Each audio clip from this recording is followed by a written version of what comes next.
I think, we all often have these stories of something that beloved, something important to us that's been lost.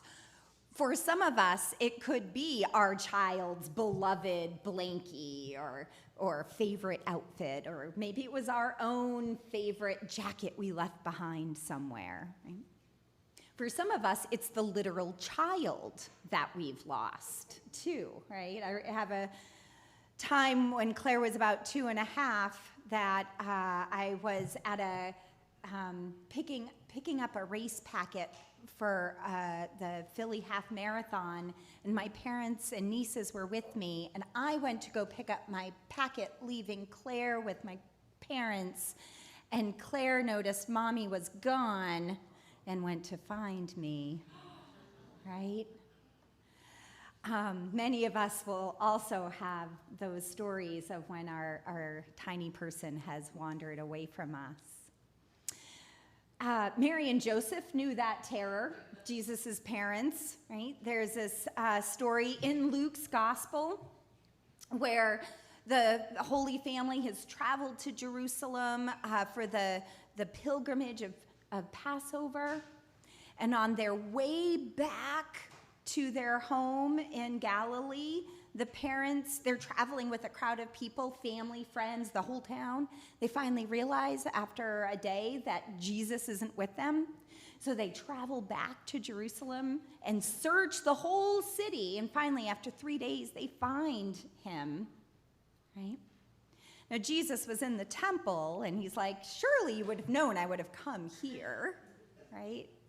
But for his parents, they were frantically looking for him, and I have no doubt that his parents kept reminding Jesus of this story, right? Every other future pilgrimage. Now, don't you go wandering off without telling us, right? And so, at the heart of Luke's gospel, Jesus tells 3 parables of lost things, 2 of which we heard this morning, the lost sheep and the lost coin. And usually we focus in these parables on the finding, right, and the rejoicing, because if you've lost something precious, you know what it feels like, and maybe you've even called somebody or told all of Facebook, I have found Lammy, rejoice with me, right? But today I want to focus instead on what has been lost, on that feeling of being lost. And maybe you have your own story of feeling lost, right? Of literally being lost in a new place or a big city.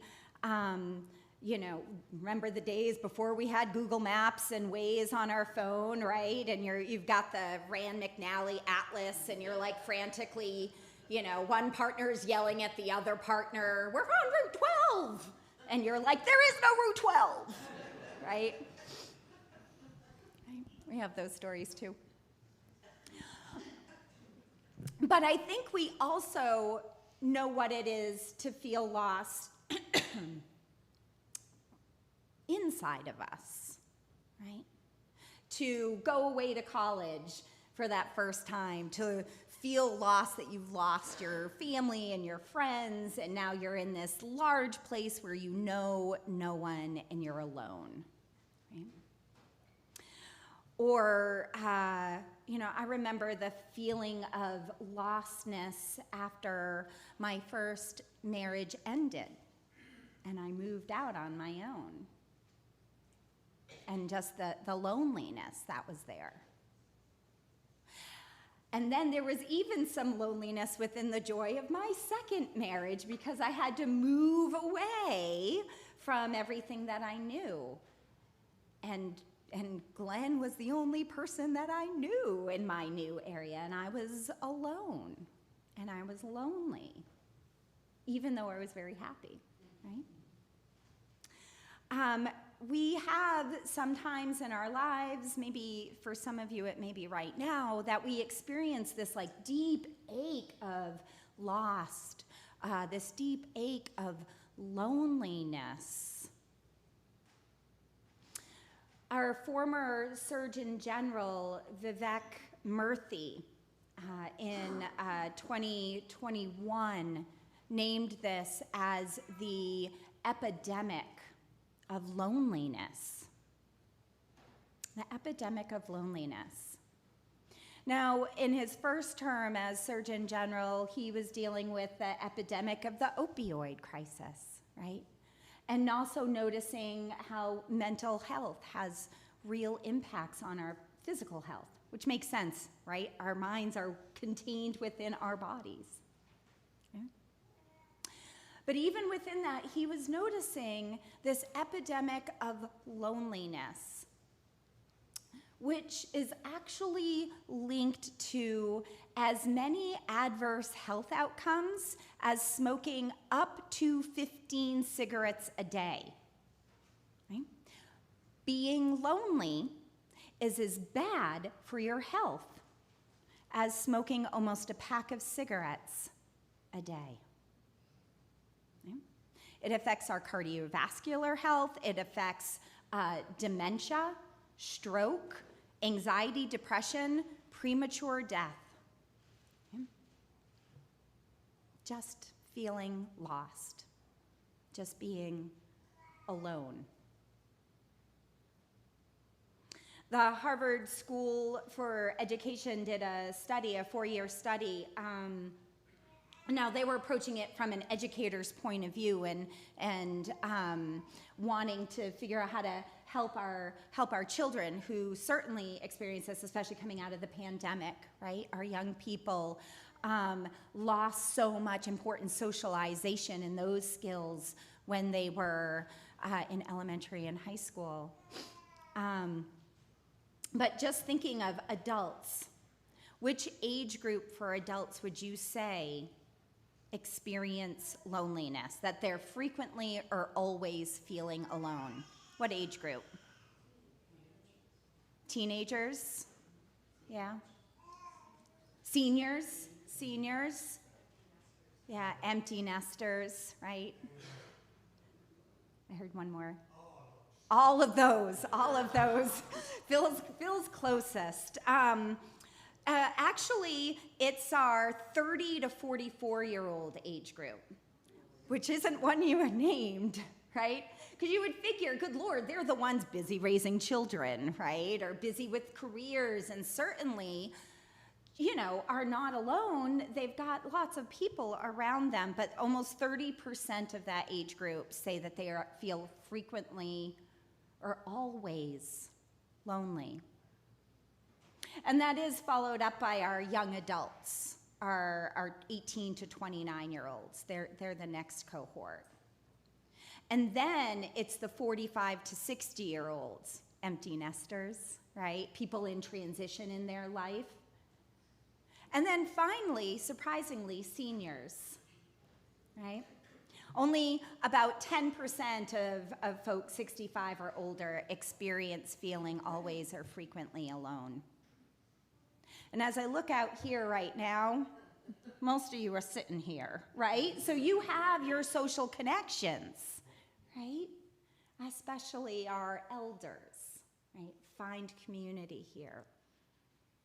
But for many of our younger generations, they're not, and they're feeling alone, and they're feeling lonely. And it's as bad for their health as smoking almost a pack of cigarettes a day. What do you think are the largest causes for loneliness? Social media, right? Technology. We'll say technology. That is the number one reason. Almost 3/4 of people say technology. What else? What else leads to a feeling of loneliness? Yeah, not making that time with friends, right? Remote work, right? Which is also kind of technology again. Mental health, right? That's kind of a never-ending loop there, right? You're feeling depressed, so you're not getting out more, which makes you feel isolated, which makes you feel more anxious and depressed, right? insufficient time with family and friends, right? Because we're too busy, right? We're too busy. And then at the end of our busy day, how do we feel? Too tired, right? To make that phone call to your best friend that you love but haven't heard from for a few weeks, right? And you're like, I'll get to it tomorrow. I'm just going to watch my next episode on Netflix because that's all I have energy for today, right? I mean, can I get an amen? Amen. Right? Yeah, amen. And also living in a society, our American society, that highly prizes the individual, of being an individual, right? Who pulls themselves up by their bootstraps? A community? Psh, me, right? It's mine to do. If I need self-care, that's me to take care of. If I'm having an issue, it's mine to deal with, right? Almost 60% of people report that living in our individual-focused society is what makes them feel less connected, right? And of course, what were Facebook and Instagram, and if you remember, was the MySpace we're supposed to do, right? Make us feel more connected. In a society that prides ourselves on, the self-made individual or the rogue or the maverick, right? In a society that prides itself on division and disconnection, on busyness, on like being tired as a badge of honor, right?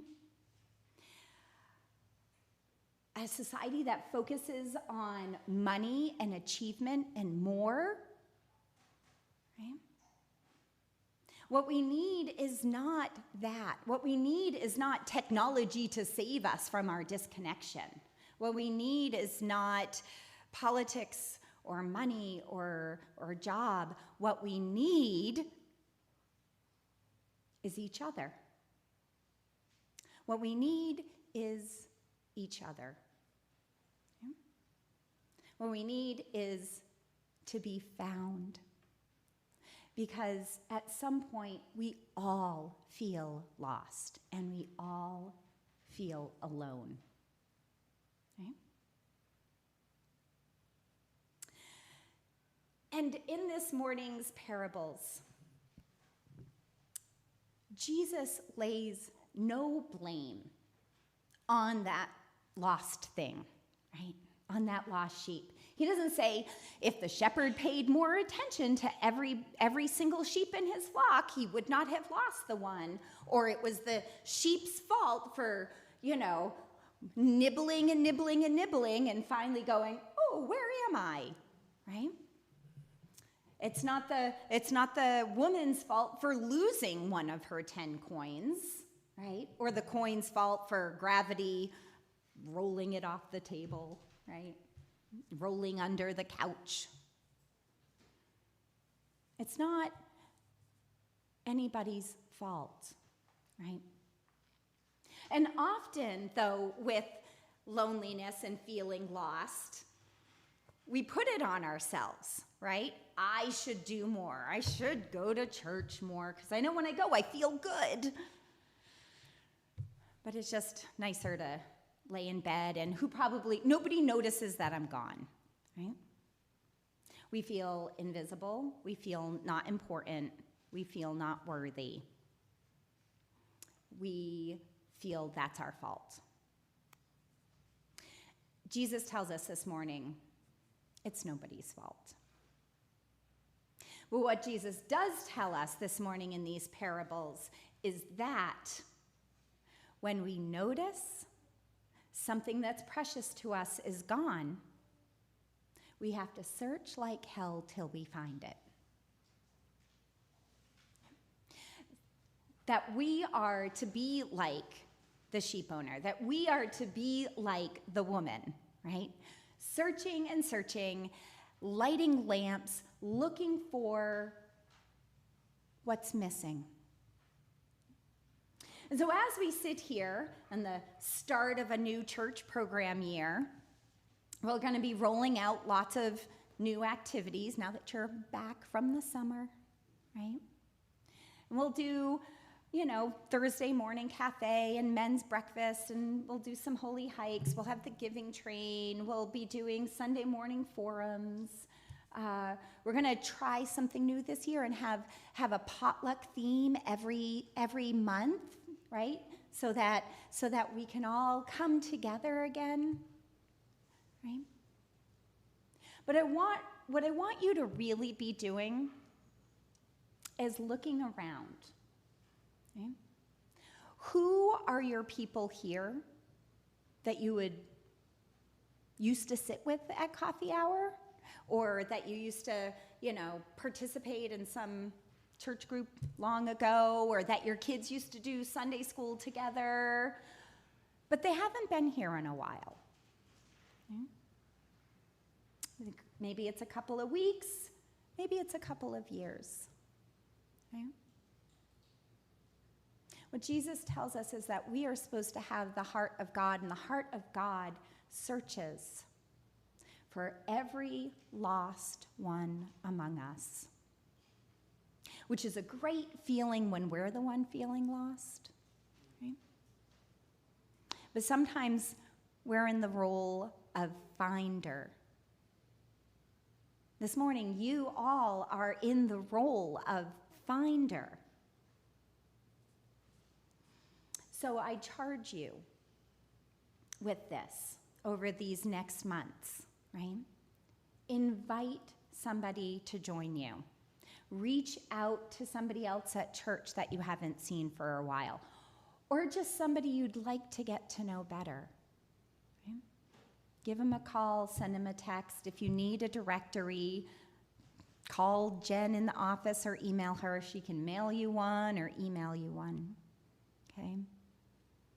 But we are all to have the heart of God. And the great news is, when you find that lost one, God throws us a party. We throw us a party. We say, "Rejoice with me, for I have found what is lost." And there is great rejoicing in heaven.